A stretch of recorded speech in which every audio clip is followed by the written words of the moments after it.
سلام دوستان، شاید برای شما هم اتفاق افتاده باشه که تو سفر اربعین یا بعد از برگشت از سفر دچار سرماخوردگی شدید.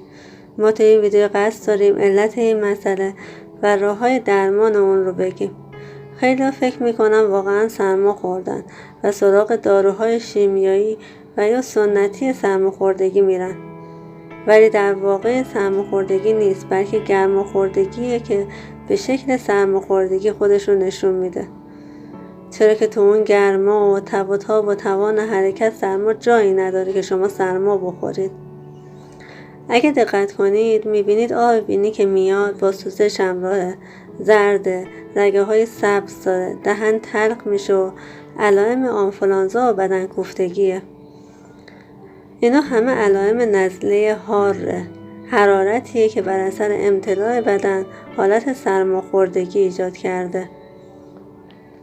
بدن شما پر بوده، مقدار گرما به اون خورده، فضلات بدن شروع به حرکت کردن و حالت سرماخوردگی ایجاد میشه. اینجور افراد بهترین چیز براشون سوپ جوه. تو عراق و سفر سوپ جو پیدا نمیشه، مشکلی نیست. میتونید نوشیدنی‌هایی که از جو ساخته میشه مثل دلستر و ماه و شعیر جو رو بخورید. تا میتونید از خنکی استفاده کنید، آبدو خیار بخورید. به خصوص زمانی که از سفر برگشتید و حالت سرماخوردگی دارید، خوردن جوشونده ختمی و پنیرک سپستان بنفشه عالیه. خود سوپ جو برای درمان خوبه. این جوشونده هم در کنارش بیاد فوق‌العاده میشه. به جای آب مدام کاسنی و شاتره و بید بخورید و اگر نبود همون دلستر جو رو حتما بخورید که از هیچی بهتره. دوغ و ماست کمچرب بخورید و سعی کنید محلی باشه و سرشیر اون گرفته شده باشه. اگه با خوردن لبنیات حالتون بد میشه به خاطر چربی اونهاست، چون رطوبت و چربی به حرارت تبدیل میشه و ممکنه بیماری رو بدتر کنه.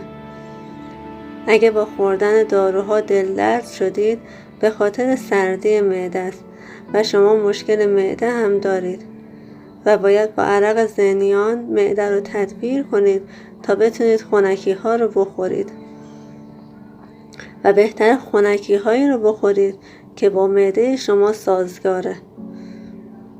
به هیچ عنوان گوشت قرمز و گرمی و ادویه‌جات نخورید، چون بیماری شما رو بدتر میکنه. استخوان‌دوس و گلگاو زبون به درد نزله هار نمیخوره و مناسب نزله بارده. وقتی که با گرمی سوء مزاج رو دور کنید، سوء مزاج سازش سر جاش و بیماری دوباره برمیگرده و با قدرت بیشتری هم برمیگرده.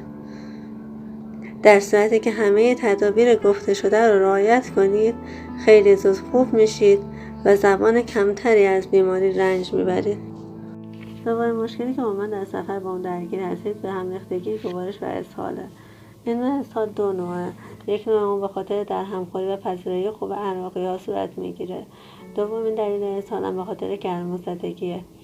اگر دفع رنگش عادی و زیاد قاطی پاتی خوردید، به خاطر در همخوری طبیعت بدن اونها رو دفع میکنه و شما رو نجات میده تا معده عفونت نکنه و خون فاسد تولید نکنه و دچار بیماری‌های عفونی نشید. کمی استراحت کنید، آب جوش بخورید، چای معمولی بخورید تا برطرف بشه. در صورتی که خیلی اذیت کرد، زنیان و پونه بخورید. اینجور وقتا مایعات زیاد بخورید تا بدنتون دچار ضعف نشه. اسهال رایج تر از گرما ایجاد میشه. معمولا بچه‌ها میگیرن و مختص اربعین هم نیست و در تابستون خیلی ها به اون مبتلا میشن. صفرا در بدن جریان پیدا میکنه و در گرما تحریک میشه و به صورت اسهال خارج میشه. رنگش سبز تیره مایل به سیاهه و گاهن زرد رنگه. در برخی از افراد با سوزش همراهه که اون بستگی به رطوبت بدن داره که اگر رطوبت بدن زیاد باشه دچار سوزش نمیشید. این اسهال خیلی اذیت میکنه، به سرعت فرد رو لاغر و زرد میکنه، مثل دنبه‌ای که تو روغن افتاده باشه بدن رو آب میکنه، فرد رو پرخاشگر میکنه. اگر درمان نشه و بمونه خطرناکه، موجب حالت تهوع و استفراغ میشه، رو در رو زخم میکنه. بهترین چیز خیسوندن چند حلیله زرد تو یک لیوان که چند ساعت در جای تاریک بمونه و بعد مصرف کنید هست. در کنارش ماست صدوق کمچرب و کته سماق بدون گوشت بخورید. کارتون تریت نون در ماست صدوق باشه. چیزای گرم نخورید. فلافل نخورید. گوشت قرمز نخورید. اگه بدنتون مستعد اسهاله، خرما و ادویه‌جات نخورید و اصلا گرمی نخورید و استراحت کنید. در هوای گرم بیرون نرید. بیماری خودتون رو درمان کنید و با خودتون نکشید، چون اسهال قوت بدن رو میکشه و دفع میکنه. مواد مغذی رو هم دفع میکنه. زود جمعش کنید. بعضیا به این عفونت میگن اسهال عفونی میگن. اسمش رو هر چی میخواید بذارید. ما میگیم از گرمیه و با مصرف خنکی که قابض باشه میتونید برطرفش کنید.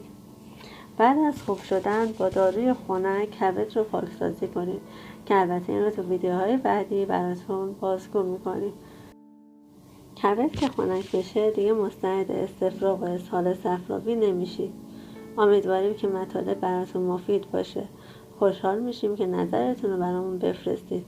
اگر چنل رو سابسکرایب ندارید، برای اطلاع از ویدیوهای جدید سابسکرایب کنید و زنگوله رو فعال کنید.